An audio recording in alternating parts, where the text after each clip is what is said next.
Hello everyone, आज आपण बनवतोय मक्याचे पापड। तर बघू शकताय तुम्ही किती छान फुलून रेडी झालेले आहेत। तर दुप्पट तिप्पट फुलणारे आपण पापड बनवतोय। एकदम खस्ता कुरकुरीत असे होतात आणि खूप कमी साहित्यात आणि कमी वेळात। तर बघा, मक्याचं पीठ घेतले मी 1 वाटी आणि 2 चम्मच तांदळाचं पीठ घेत आहे। तर एकदम छान असे सोप्या पद्धतीत पापड आहेत। तर पूर्ण व्हिडिओ नक्कीच बघा। तर 1 वाटी पीठ घेतलेलं आहे। तर एका वाटीला त्याच वाटीनं आपण 5 वाटी पाणी टाकणार आहोत। थोडंसं कमी जास्त पाणी होऊ शकतं, तर थोडंसं बाजूला आपण पाणी गरम करायला ठेवायचं। थोडंसं घट्टसर वाटलं तर त्यामध्ये पाणी टाकून घ्यायचं। तर बघा, बरोबर 5 वाटी इतकं पाणी घेतलेलं आहे मी आणि थोडंसं चवीपुरतं मीठ टाकायचं आहे आणि थोडंसं पापड खार जो असतो तो टाकायचा आहे।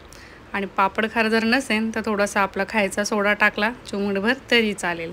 आणि पाणी हलकंसं कोमट झालं की तेव्हाच त्यामध्ये पीठ टाकून सतत हलवून घ्यायचे। त्याच्या गाठी वगैरे व्हायला नको। कोमट झालं की लगेच टाकायचं। जास्त खळखळ उकळी आली तेव्हा टाकलं तर त्याच्या गाठी जास्त होतात, म्हणून कोमट पाण्यामध्येच टाकून त्याला हलवत राहायचं।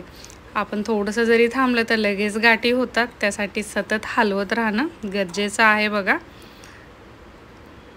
2 मिनिटं पळी घेतली आहे तोपर्यंत गाठी होत आहे बघा। तर एकदम लगेच आपल्याला हलवून घ्यायचं आणि घट्टसर लगेच होतं ते पीठ, जास्त वेळ लागत नाही। बघू शकताय तुम्ही।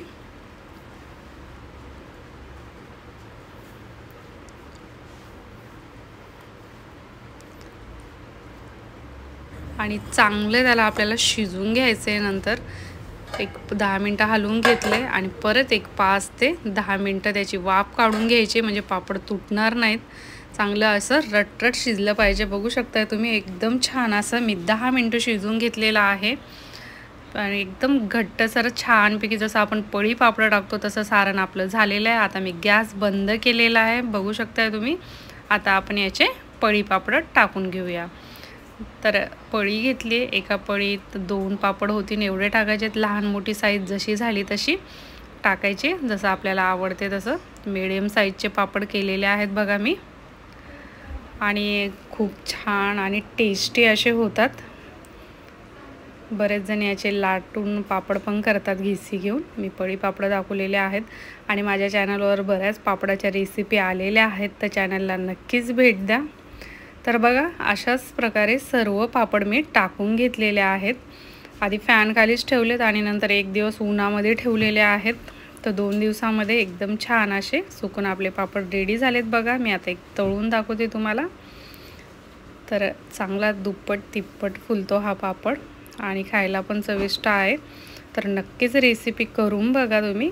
आणि रेसिपी जर आवडली तर लाईक करा, जास्तीत जास्त शेअर करा आणि चॅनलवर जर नवीन असाल तर सबस्क्राईब करा। तर बघा, एकदम छान असे बनून आपले पापड रेडी झालेले आहेत। तर माझा पूर्ण व्हिडिओ बघितल्याबद्दल थँक्यू। परत भेटूया एक नवीन रेसिपी सोबत। Bye bye.